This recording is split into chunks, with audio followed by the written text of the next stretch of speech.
Hello and welcome to another episode of Wellness with EAC. I'm Nicole Guanzura and I have the distinct privilege of being your host. I'm so excited. If you are tuning in for the first time, welcome to the show. If you're returning, welcome back. I'm so glad you're here. Please share in the comments how many of our episodes you've listened to so far, or what's been your favorite topic that we've talked about. Or actually, what topic haven't we discussed that you want to hear about? On this podcast, we talk about career wellness, we talk about our faith journeys, and how that intersects with our personal and professional lives. My big goal with the work that I do with this podcast is so you are getting the resources you need to understand how you can navigate your career from the professional development aspect, managing your mental well-being, as well as understanding financial literacy and how that affects your journey. And then one of the things I also love doing on this podcast is bringing on guests that are, one, you can get some insight into the behind the scenes, right? When you see someone on social media, you can make a lot of assumptions about, oh, they just got there because of X, Y, and Z. However, we pull the curtain back on that. And we have the people tell you themselves what their journeys are like, where they've come from, and how they got to where they are today. Because the second reason of having a guest is to inspire you to learn something from the person that is on the show, to take away something that maybe resonates with your journey, maybe something that you're going to add to improve your journey, and everything in between. And the third being, my promise to you is that anybody who is on the show as a guest, I have pre-vetted y'all. I wholly trust that how they show up on the show is how they're going to show up if you reach out to them in the end and want to ask a question about what they said on the show, or learn more about their career path or their journey, whatever that may be. So I get really excited when we have guests. And then fourth and bonus, I'm just a really curious human. So I want to learn, like, give me the inside scoop of your journeys. It helps me improve day to day as well. So for today, we have a really, really awesome guest. And I'm so excited for you to hear from our guest today, because he is an incredible human. We happen to share a really awesome alma mater. If you don't know me by now, you know I'm a little biased about Radford University. And Dominique is for sure. You're going to hear that of him and from him. But just to give you a few facts about Dominique before we get started, he is the youngest in his family, and he is also the youngest in his entire division at work. Not just on the team, not just the entire division. Don't let that mistake you for the impact that he has on his division. He just happens to be the youngest. And also, he is a first generation college student. So he's going to have a story to tell. He's the first, but he's not going to be the last. And I'm excited for you to share your journey. Dominique, welcome to the show. Thank you for having me, my fellow Highlander. Yes. We are the best in the business. Again, we're both biased. So when I say we're the best, we're the best. I'm so glad that you have me on your show today. Absolutely. I'm so glad you made the time, and excited for you to tell us a little bit more about you. So let's dive right in. Tell us more. Who is Dominique? Tell us more about your education, the work you're doing. You're also, you know what? I'm not going to spill the beans. You tell us, what have you been up to? What makes you you? So I'm originally born and raised in Farmville, Virginia, which is an hour and a half west of Richmond, Virginia. It's the town where Longwood University is, if that helps anybody, because they're like, what is Farmville, the game? No, it's an actual place. Attended Radford University from 2018 to 2022. I went to college with the hopes of being a cardiothoracic surgeon. And chemistry was hard. And we had these little things called withdrawals, and I used one. and I withdrew from chemistry, changed my major to criminal justice with a concentration in law, and was like, hey, I'm going to be a sitting judge one day. LSAT came around. LSAT got hard. I said, you know what? I started working with incoming freshmen and transfer students and students on academic probation. So I was like, wow, I think I want to go into education. Graduated from Radford. And as we all know, as a first generation college student, we don't know the process that happens after college. Yes. Our fellow peers that are continuing education students, they have that guidance, they have that support post grad. And I'm not saying I did not have the support, but not having parents that went to college before you, you have a step up. You have a guide, you almost have this life pamphlet before you that you can easily read, whereas we don't. Yeah. And I took a gap year and I was like, I don't know how to get my foot in the door in higher education. And next thing you know, I was like, well, went online and I started applying at jobs. And I have a mentor who's also a fellow Highlander that works at Virginia State University. She told me, hey, apply at Virginia State. I'm like, I don't want to leave Durham. I love Durham. I love Raleigh. I'm always doing stuff. I have to go back to Virginia. And I was always that if I leave Virginia, I'm not coming back to Virginia, because why go back to a place you left, not understanding that sometimes we have to go back to a place to plant a seed. And so I applied and I was like, I don't got the job. Interview went well. I was like, well, let me just go back to Durham. Got the call and was offered a position. And here I am now at Virginia State University, serving as the student conduct coordinator for the Department of Student Conduct and Restorative Practices. And it has been a joy, an experience. It's been interesting. All of the lessons that I've learned. I'm actually coming up on my 1 year in higher education next month. So I'm a little bit excited. And that's a little bit about me. Okay. Well, happy almost 1 year anniversary, work anniversary. That is a big deal. You know, working in higher education, there's just something about it, right? That's just amazing. I loved my business school admissions days. I loved working in a higher ed setting. There's something about being around students and just learning. And I think you have such a cool position, because when you talk about that Office of Student Conduct and restorative practices, right? Because when you usually talk about student conduct, that's something that's scary. So tell me more about that. Tell me about the difference that is being made and why that restorative practice matters. So when people hear student conduct, it's, oh my God, I have to go to the principal's office, because essentially that's what we are on every college campus. We are the principal's office of a college. But incorporating restorative practices is because sometimes we forget that the individual that caused harm is still an individual. And if we as people in higher education just simply put the spotlight on the infraction that was done, we're missing the biggest piece. How can I also repair the community by also repairing the student? So incorporating restorative practices in there, because not everything constitutes, oh my God, you have to go home. Absolutely not. If everybody goes home, who has a job? Students keep us employed. So the people that's listening, students keep us in higher education employed, and that's what we're there for. So the peer-to-peer mediation, the restorative circles, the PowerPoint presentations, the community service, this is what it is. It's restoring. Not only am I restoring the person, but I'm restoring the community. And part of restoration is incorporating the community into a sanctioning process.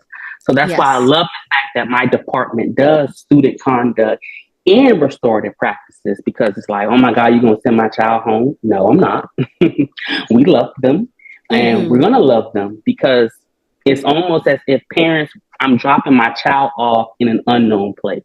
And you're potentially sending them back. But we have to understand that faith is produced out of doubt. So Yes. I want parents to have faith in college institutions, and I encourage other college institutions to incorporate restorative practices into their conduct department. Mm. That's powerful. That's so important. And I wanted to highlight that specifically. And I appreciate your thoughtful response because that is not common, the restorative practice side of things. And when I talk about career wellness and looking at the student as a whole being, it's important that, you are supporting the student's needs, and sometimes just directly sending them home could maybe put them in a path of harm or put them back Absolutely. in a place where maybe some of those behaviors were coming from home. And That's this my is their whole thought chance. process, Yeah, because right? I look at the student. If I Hmm. send you home, I'm sending you back into an environment that you're escaping. Right. And it's a disservice almost. Yes, absolutely. And, disclaimer, this is not saying if you just go Peter Popoff and don't learn your lesson. Sometimes we have to pull the TDJs. Get ready, get ready, get ready. Get ready, get Yeah, ready, get ready. That's it. That's it. So I appreciate you sharing that because it's so absolutely. important. And you're doing some really cool things. And I think we come also from Radford having this community background. And it always, for me, all these years later, 10, 12 years later, it still feels like home. So I love that you're also getting to foster community in a new environment. And I happen to know your mentor, and she's awesome. So so can we just give a shout out to her because Miss having Tammy mentorship. Walton. Yes, Tammy, shout out to you. Tammy's amazing, by the way. And she's also a Highlander, so we're all a little biased. We love our alma mater, but Oh, just in general, I think it's amazing to have that mentorship. And you spoke to one absolutely. amazing thing that, she saw something in you. She encouraged you to Mhm. apply and said, That's come it. on over here. When you had made a decision, this is what I want to do, this is what I'm thinking about, because that mindset, once I'm out, I'm out. I'm not coming back to Northern Virginia. I spent too much time there. I went to Pennsylvania, but guess where I am? Back in Northern Virginia, and I love it. Because it's important to have someone who sees the potential in you. Because Yes. we as people have a hard time seeing it. We will have potential, but potential will remain potential unless we put it into action. And it's so Ooh. important to have people around us that sees the potential, and mentors. That a mentor should also be a sponsor. I'm Mm. going to speak your name into a room that you're not Yes. even in. So Yes. I shout out to my mentor, who's not just my mentor, but she's also a sponsor for me. Yes. Yes. And that's so important because when you're thinking about the workplace, right? We sometimes the workplace can be inundated Mm-hmm. with mentors, but are these mentors speaking up for you? If they don't serve a double role like Tammy does, then who is that additional person? And they don't even have to be all in, your circle and environment all the time, Absolutely. but they know enough about you. They know enough about your potential to speak your name in that room you have not entered in because they have the power and influence, because that's how you turn things around. When you look Yes. at a company that's this pyramid of, you're finding so many people of color at the very bottom and staying at the bottom and moving little by little, but not really moving much to places of impact and influence. It takes those sponsors who are recognizing that and saying, I see this, how can we make sure we're getting folks in the places that they need to be? So thank you for mentioning the importance of sponsorship. Absolutely. Yes. So, Dominique, you're doing some amazing things, and it's summertime. Higher ed never really rests. The students just We go don't home, but rest. it's planning time. You're also a master's student. I mean, you're doing some things, but when you're just reflecting on this current season of life, what are you most proud of? I'm proud of the opportunities that have been presented to me. I Mm, never I never thought, and I never saw myself here. mm, Like I never. Um, as someone who I changed my mind a lot, mm-hmm. and this season in life has allowed me the opportunity to just sit and just be thankful for what I have now. Mm, It is so much that every day I walk into my apartment, I'm just like, I'm really doing this thing called life. Yeah, I'm yes. doing stuff that a lot of people wish they could do. So this season, I'm proud of every opportunity that has been presented to me. That is amazing. That is really amazing because that just is a testament to how much you're reflecting, right? Because other people get a lot of things that are presented to them, but don't take the time Mm, to acknowledge them. Don't take the time to really process this is a cool thing. So when you're closing your apartment door and you're just taking a breath and you're like, wow, this is awesome. Wow, this is me. this This is is me. me. Sophomore year of At college work, me. Do you even recognize me? Look at where we've come. we have come a mighty long way, and even at work, the fact that I walk into work and I sit in this huge office, and I'm just like, I got all this office to myself, Yeah. me and my young self Yes. with my Yes. plants. Yes. Yes. Yes. I love that. So one of the things, just as I'm thinking about now, as you're reflecting on your journey, right? Let's keep talking about this reflection. Is there something in your journey to date that you would do differently? I would stay the course. I would go Mm, back and stay the course. okay. Entering into college, things got hard, and I would I changed my mind a lot, Mm, and changing my mind a lot has in some way hurted me more than it helped me. And I would do that differently. I would stay the course. Things get a little hard, and we just tend to give up as if life was ever meant to be easy. mm.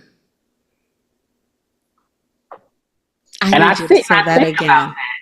Wow. we we have this notation that when things get hard, we give up as if life was meant to be easy.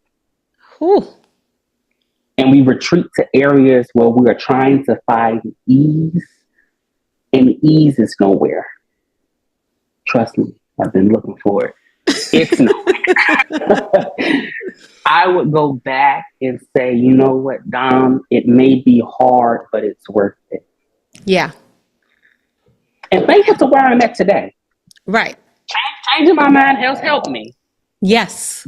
but it also has made me give up on more dreams than I could imagine. Mm. Mm. That's a good one.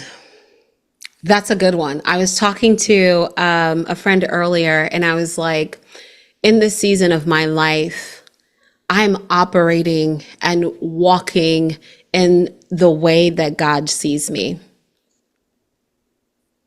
not the way I see myself, Mm, not the way society portrays me, but in the way that the Maker Himself sees me.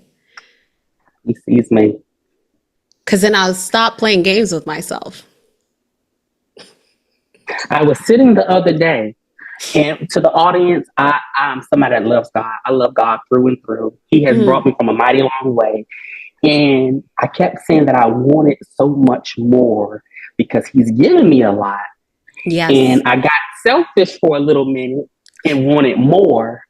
And he had to quickly remind me that I've given you everything you asked for, and yet you don't want to manage what I've given you. So that right there allowed me to go back to my corner and sit and think about, yep, I'm thankful for everything you've given me, because you didn't have to give me anything. Right.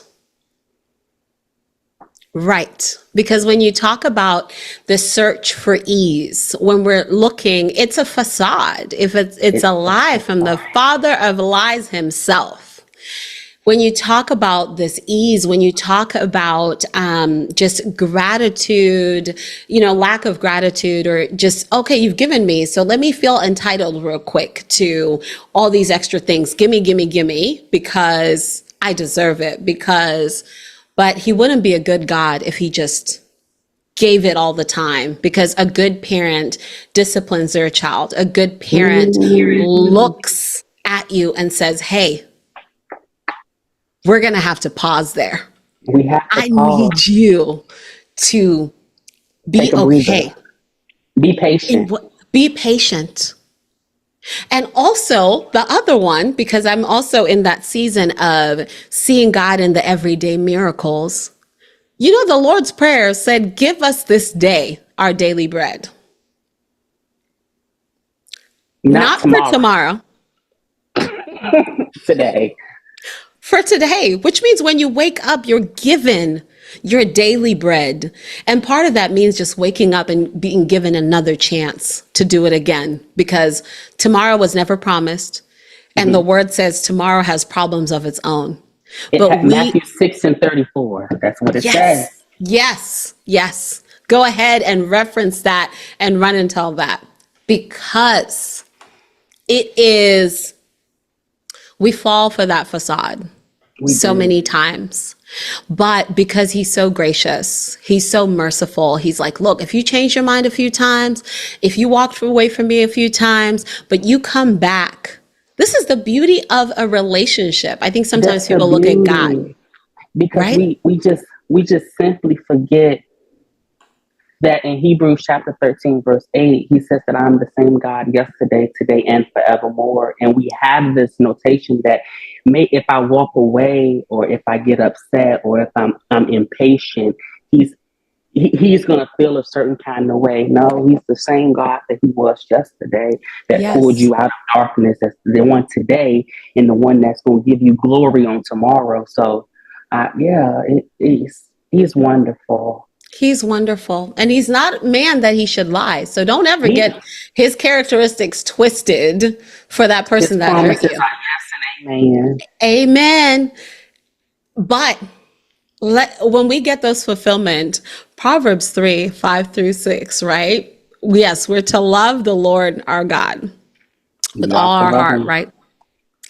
And we are supposed to, in that part of loving him and trusting him, we're supposed to also not lean on our own understanding, because our minds are very limited. This is like us trying to say, God, can you go ahead and fit in this soda can? Because that's all I can imagine, right? When he's a whole ocean.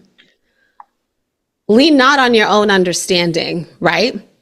Acknowledge him in all your ways. Acknowledge him. And this doesn't mean, for some folks that are like, I can only acknowledge him when I'm on my knees praying. No. Acknowledge him while you're doing the dishes. Acknowledge him while you're driving, walking down the street. Acknowledge him when you stub your toe.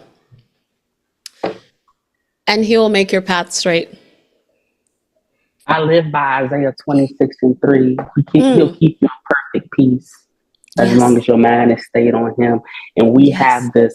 It relates to wellness, because I believe that wellness is it's an ongoing process of balance. Ooh. And part of that ongoing process of balance is me keeping my mind stayed on him. Yes. Because if we notice that once our mind gets off of him, we start doing everything that we want to do as if we can live life operating outside of his will. It will never work. And we operate as if he's not noticing these things. Like we can just sneak. He sees it. I'm like, the enemy even needs permission before he strikes you. Look at Job. Look at Job. He had to get permission. So don't get it twisted. You got to focus. And when you ask him, Proverbs says, when you ask him, right, seek, oh gosh, look at any chapter in Proverbs about what it means to seek wisdom and discernment. Seek it.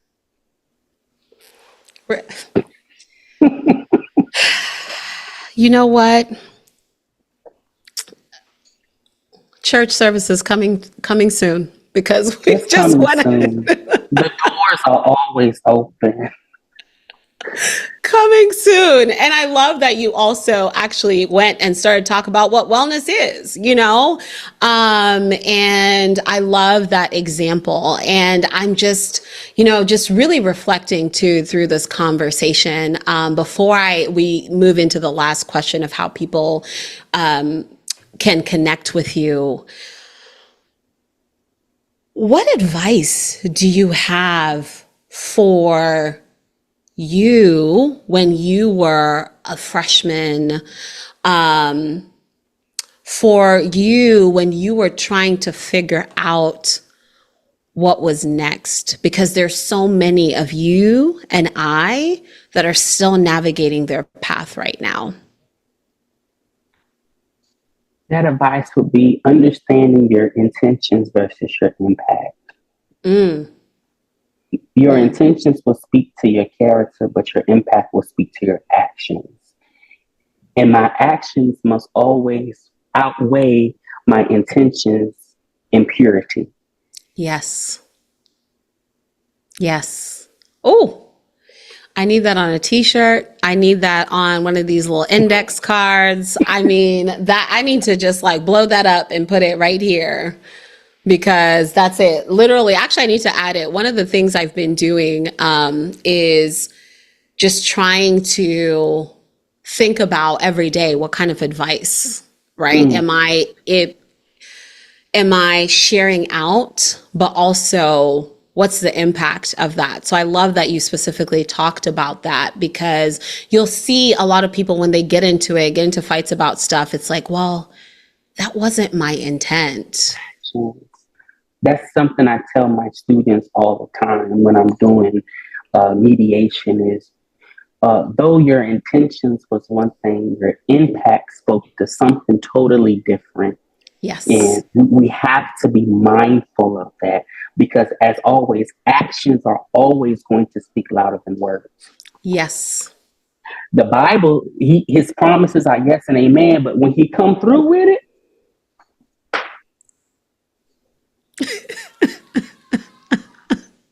okay. Come on, somebody. Yeah. Mm-hmm. Yeah. And it didn't happen overnight. It took me bumping my head constantly to realize that, hey, Dom, your intentions might be good, but my boy, you just came through here like a hurricane.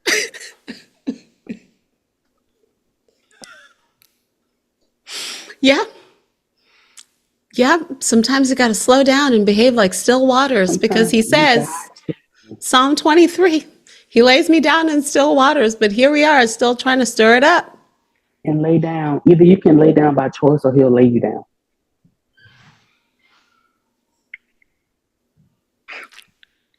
Point blank. And to the people that's listening, I encourage people to also start to become disciplined.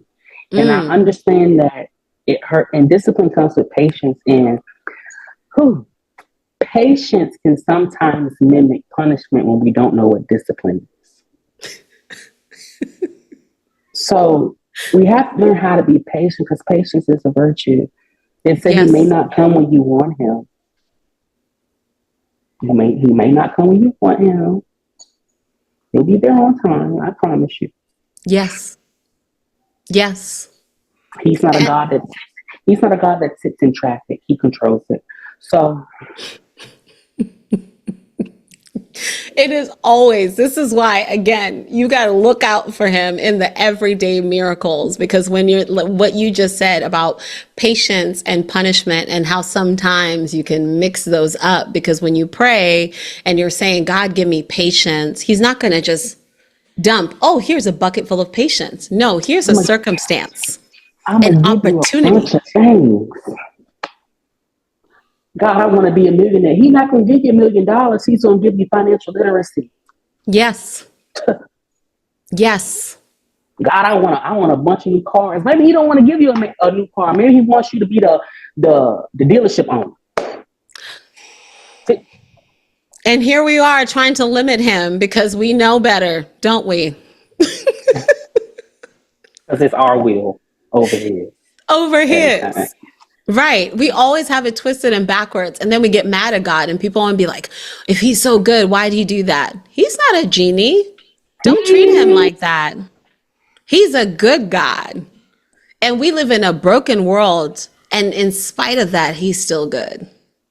Because that's why we have to refocus our prayer life. Because we keep praying to God as if he's a genie. Yes. Yes. Yes, I was reading this book. What is it called? I'm actually still reading it. It's called "Are You Praying for the Wrong Thing?" I think it's Pastor Travis Green, and one of the things he said was like, sometimes when you are praying, right, and you're praying for healing, you're praying for this like miraculous thing to happen. Yes, you can pray for healing, but you also need to pray for the endurance while you're going through it. For the journey to get to that healing, because sometimes what God is trying to do with you and for you comes out of that stirrup. It doesn't mean he's Jehovah Rapha. His name is literally healer. So if he wanted to snap his fingers, this is the same God that created the world in 6 days. He can do it. Don't get it twisted. He can hear it. Even the words you don't say out loud, he knows your thoughts. So if he wanted to, he could. But because one, sometimes for your good, he's working it all together, right? For your good. For those who are called according to his purpose, right? For those who love him. He's doing that in that moment. And honestly, let's be real, as believers, sometimes he's doing that and it has nothing to do with you. It's so you can testify to the person 2 years from now who's going to go through it. It has nothing to do with you.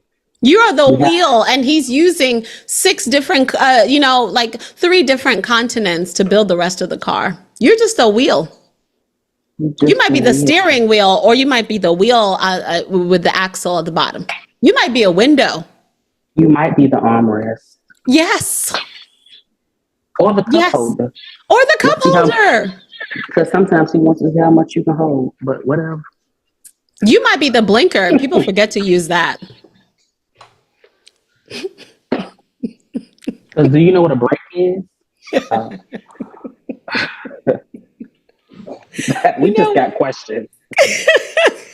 I've got questions. I need answers. Oh my goodness. We could go on. We could absolutely go on. We're going to need a part 2. Like, we're going to just need to come back and just do more of this because you know what? And I'm down for it. Yes. Yes. I will be calling on you because we got a couple more things to talk about, clearly. Yes. So until then, how do people get in touch with you? You can easily find me on LinkedIn. My name is Dominique Scott. My email is doscott@bsu.edu. Yes, that's my work email. I do respond because I check my work email more than I check my personal email because we as educators, we're always looking at that email. Yes. Yes. So LinkedIn is Dominique Scott. Email is doscott@bsu.edu. Make sure you include the O after the D because you might do D Scott and you're going to be emailing the Dean of the College of Natural Health Sciences. And you're going to be sending an email like, hey, sir, what's this? It's for me. Right. Right. Especially if you send some foolishness. Whatever you get on the response on the other end, that's up to you. Yes. Thank you. Thank Thank you you for for having me. oh my goodness, it was such a joy. It's such a privilege just to be able to witness just a little insight into your journey and the impact that you're making within your division with the students you're working with, the impact that has your mentor recognizing you, that has Yes. opportunities being presented in front of you. So I am excited to see where this continues to go, and I'm You. excited for what good plans God has for you to prosper you and give you a hope and a future, Amen. because they are good plans. Good plans. Good Dominique, plan. thank you. Thank you Thank again you for for being on the having show. me. Thank you. Thank Absolutely. you. Absolutely. And y'all, thank you for tuning in. I know we went to church there. I Yes, we told should you, this is why we sometime. talk about career wellness and faith, and everybody always has a truth they're standing on. And this is the truth I'm standing on. This is the truth Dominique is standing on. So you love it, you don't love it, it's all right. It's all right. I'm a fan. Hey, it's all right. Respectfully, it's all right. But if you love more of this, share it. Share it on Spotify. If you want to see Dominique and I chatting it up, it's going to be on YouTube. We'll be on YouTube Music, as well as Apple Podcasts, Listen Notes. Just type in Wellness with EAC on Google, and you are going to find this podcast. So wherever you like listening to the most, take us along with you on that car ride or jog or cleaning up your apartment, whatever it is you do when you are listening to podcasts. And until next Wednesday, take care and be well, everybody. Bye.